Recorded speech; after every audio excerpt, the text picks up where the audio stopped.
오늘 우리에게 주시는 하나님의 말씀은 사사기 7장 1절로 8절까지의 말씀입니다. 여룻바알이라 하는 기드온과 그를 따르는 모든 백성이 일찍이 일어나 하롯셈 곁에 진을 쳤고 미디안의 진영은 그들의 북쪽이요 모레산 앞 골짜기에 있었더라. 여호와께서 기드온에게 이르시되 너를 따르는 백성이 너무 많은즉 내가 그들의 손에 미디안 사람을 넘겨주지 아니하리니 이는 이스라엘이 나를 거슬러 스스로 자랑하기를 내 손이 나를 구원하였다 할까 함이니라. 이제 너는 백성의 귀에 외쳐 이르기를 누구든지 두려워 떠는 자는 길라산을 떠나 돌아가라 하라 하시니 이에 돌아간 백성이 22,000명이요 남은 자가 10,000명이었더라. 여호와께서 또 기드온에게 이르시되 백성이 아직도 많으니 그들을 인도하여 물가로 내려가라. 거기서 내가 너를 위하여 그들을 시험하리라. 내가 누구를 가리켜 내게 이르기를 이 사람이 너와 함께 가리라 하면 그는 너와 함께 갈 것이요. 내가 누구를 가리켜 내게 이르기를 이 사람은 너와 함께 가지 말 것이라 하면 그는 가지 말 것이니라 하신지라. 이에 백성을 인도하여 물가에 내려가매 여호와께서 기드온에게 이르시되 누구든지 개가 핥는 것 같이 혀로 물을 핥는 자들을 너는 따로 세우고 또 누구든지 무릎을 꿇고 마시는 자들도 그와 같이 하라 하시더니 손으로 움켜 입에 대고 핥는 자의 수는 300명이요 그 외의 백성은 다 무릎을 꿇고 물을 마신지라. 여호와께서 기드온에게 이르시되 내가 이 물을 핥아 먹는 300명으로 너희를 구원하며 미디안을 내 손에 넘겨주리니 남은 백성은 각각 자기의 처소로 돌아갈 것이니라 하시니 이에 백성이 양식과 나팔을 손에 든지라.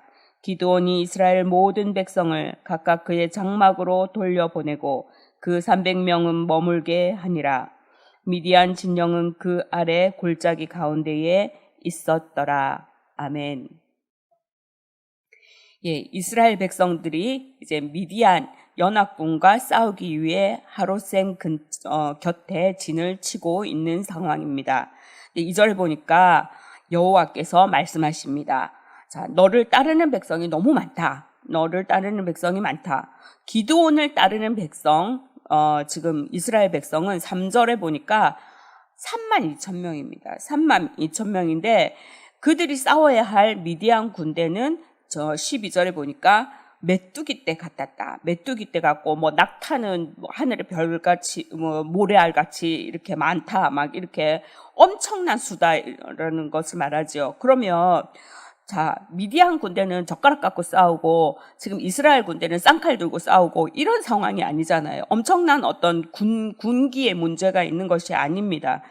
그리고 아무리 봐도 이스라엘 군이 미디안 연합군을 상대하기에 역부족인 것 같습니다.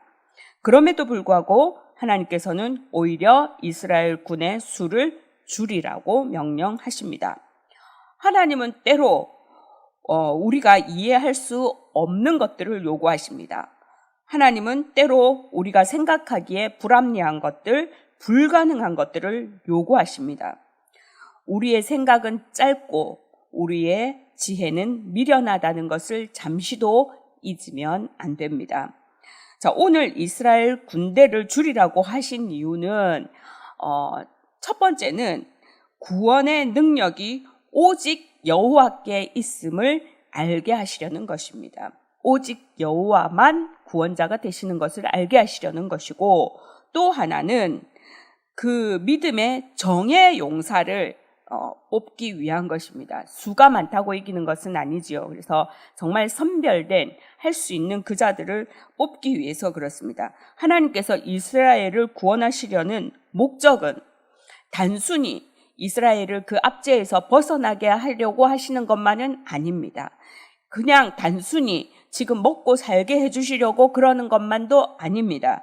하나님이 이 이스라엘 백성들을 지금 구원하시려고 하는 이유는, 이 전쟁에서 승리하게 하시려고 하는 이유는 이스라엘 백성들이 영적으로 회복되어져서 하나님과의 관계가 회복되어져서 하나님만이 나의 구원자 되십니다. 하나님만이 나의 삶을 주관하시는 분이십니다. 나는 하나님께만 순종하겠습니다 하는 그런 관계를 회복하고 싶으신 겁니다. 그렇기 때문에 이것들을 위해서 하나님께서는 전투 인원을 극소수로 제한시켜서 겸손하게, 그렇지 않습니까? 무리가 많으면요, 그냥 나 묻어가도 돼. 큰 교회를 원하는 분들 가운데 정말 말씀이 좋고 뭐 이런 거보다 나를 누가 아는 척 안 하는 거 좋아서 그냥 그리로 간다.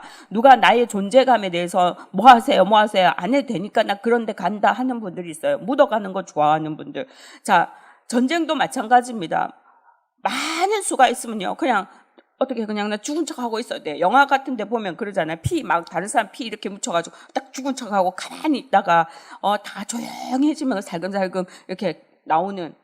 자, 그렇게 지금 많은 수가 있어서 막 때로 몰려다니는 것이 아니라 정말 극소수로 인원을 제한시켜서, 사람이 작으면요, 나 하나가 중요합니다. 나 하나가 정말 중요합니다. 그래서 오직 우리가 힘을 다하고 오직 하나님만 의지하고, 내게 뭔가가 가질 게 많고 내가 잃을 게 많을 때는요, 하나님 보기가 참 힘듭니다. 그것을 의지할 수가 있습니다. 정말 쌍칼 들고 있으면요, 그 칼을 의지하지 보이지 않는 하나님을 의지하지 않는단 말이죠. 그래서 정말 우리가 최소한의 인원으로 오직 하나님만 의지하게 하셨고, 그 구원이 사람의 작고 많음에 있는 것이 아니라 오직 하나님의 능력에 있다는 것, 하나님의 손에 붙들림에 있다는 것을 깨닫게 하시기 위함이었습니다. 3절에 보니까 두려워 떠는 자들은 돌아가라. 떨 것 같으면 돌아가라. 자, 떤다고 하는 건 뭡니까? 떤다고 하는 것은 불신앙에서 비롯된 것입니다. 하나님이 나와 함께 하실 것이고 하나님이 저들을 우리 손에 붙여주셨다고 믿으면 내 손에 쥔 것이 없어도 당당할 수 있잖아요. 하지만 그것이 긴가 민가 그런가 아닌가 했을 때는 두려워 떨 수밖에 없습니다.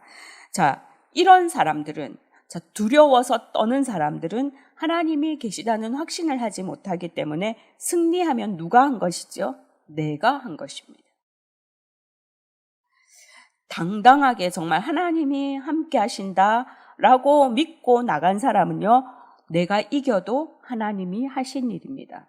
그런데 불안에 떨다가 하나님이 계신지 안 계신지 모르지만 어쨌든 이기면 이것은 내가 한 일이 되는 것입니다. 스스로 자랑하게 되는 것이지요. 자, 권위적이라고 하는 것, 권위적인 사람들은요, 권위자 앞에서 벌벌 떱니다. 아첨하고요, 비굴하고요, 네네, 네네, 자기 주장을 이야기하지도 못합니다. 그런데 그것이 내가 그 자리에 올라가면 다른 사람도 나에게 그렇게 해주기를 바라는 것이죠. 그래서 아첨하고 비굴한 사람들은 권위적인 사람이라는 겁니다. 권위적인 사람들은 그럴 수 있다는 거. 이게 정말 두 가지가 다른 것 같지만 하나라는 것이죠. 왜요? 왜 권위자 앞에서 벌벌 떱니까? 그것이 하나님이 주신 것이라는 것을 인지하지 못하기 때문에, 또 내가 권위자가 되었을 때 그것이 내가 마치 잘나서 된 줄 알기 때문에 그렇다는 것입니다. 승리와 권위의 기원이 어디에 있습니까? 사람에게 있는 것이 아닙니다. 내가 잘나서 된 것이 아닙니다. 오직 하나님께 있습니다. 22,000명이 돌아가고 이제 10,000명이 남았습니다. 1차 관문을 통과한 사람이 10,000명입니다. 그런데 4절에 보니까 아직도 많다고 말씀하십니다. 아직도 많다. 그래서 하나님께서 그들을 시험한다고 말씀하십니다. 자, 시험하시는데요, 전쟁에 적합한 자, 그래서 합당한 자를 고르시겠다고 말씀하시는데, 자, 물가로 내려가서 손으로 물을 움켜쥐고 이렇게 손으로 이렇게 물을 해서 핥는 자들과 무릎 꿇고 머리를 땅에 쳐박고 이제 너무 갈증 날 거 아니에요. 그러니까 막 물에다가 이렇게 머리를 박고 이렇게 마시는 사람들을 하고 구분하라는 거예요. 그래서 앞에 이렇게 손으로 떠서 마시는 그 300명, 이 300명이 이스라엘을 구원하고 미디안을 괴멸시키는 이 사람들로 하여금 괴멸시키게 하시겠다고 약속하십니다. 자, 선발된 300명하고 선발되지 못한 그 많은 사람들하고 무슨 차이가 있습니까? 지금 아무 차이가 없습니다. 두렵지도 않고, 두려운 사람도 벌써 다 보냈잖아요. 두렵지도 않고 전쟁할 준비가 됐다고 하는 사람들입니다. 그런데 지금 여기서 자세가 문제가 되는 것입니다. 자세는 평소 습관을 보여주는 것입니다. 자, 긴장의 끈을 놓지 않고 임전태세를 갖춘 사람들을 하나님이 지금 사용하시겠다는 겁니다. 소수지만 한마음 한뜻이 되어서 힘을 결집할 수 있는 사람들을 하나님께서 사용하시겠다는 것입니다. 지금은 영적 전쟁의 상태입니다. 우리가 안일하게 엎어져서 물이나 마시고 아이고 물을 만났으니까 살만하다. 아유 지금 이제 뭐 코로나도 그냥 일상이 됐어. 우리 이대로 그냥 살아. 이렇게 안일한 사람들을 하나님 사용하시지 않습니다. 경계하고 깨어서 사탄의 움직임을 예의주시하는 그런 사람들이 필요합니다. 예리하게 정신 똑바로 차리고 내가 지금 해야 할 일이 무엇인가 민감하게 살피는 사람이 필요합니다. 하나님 앞에서 영적 민감함을 가지고 정말 깨어있는 사람을 찾으시고 정말 깨어있는 그 사람을 지금 하나님은 사용하시는 것입니다. 자, 우리가 지금 그렇게 영적으로 민감하게 깨어서 주위를 살피면서 아이고 물이다가 아니고 그렇게 엎어져 있을 때가 아니고 먹을만 하니 괜찮다. 이제 살만한 월급 나오니 괜찮다. 그래도 이렇게 숨쉴 구멍이 있으니 괜찮다. 그런 것이 아니라 하나님 이 가운데 내가 해야 할 일은 무엇입니까? 오늘 내가 해야 할 일은 무엇입니까? 하나님 나를 통하여 하실 일이 무엇입니까? 하며 정말 이렇게 긴장하고 살피는 그와 같은 그래서 영적 깨어있음을 가지고 이 시대를 살리고 민족을 살리고 우리 교회를 살리고 가정을 살릴 수 있는 저와 여러분 될 수 있기를 주님의 이름으로 축원합니다. 기도하시겠습니다.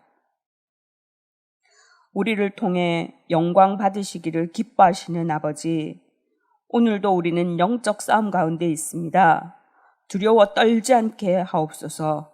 오직 승패는 하나님께만 있다는 것을 기억하게 하여 주옵소서. 승리에 우쭐하며 교만하지 않게 하시고 실패에 좌절하고 비굴하지 않게 하여 주옵소서. 살아있는 모든 순간이 영적 전쟁 가운데 있음을 망각하지 않게 하셔서 민감함이 있게 하시고 어떻게 살아야 할지를 분명히 알게 하여 주옵소서. 부지 중에라도 사탄의 공격에 넘어지지 않도록 준비된 하나님의 군사가 되게 하여 주옵소서. 영원한 승리자 되신 우리 주 예수 그리스도의 이름으로 기도합니다. 아멘.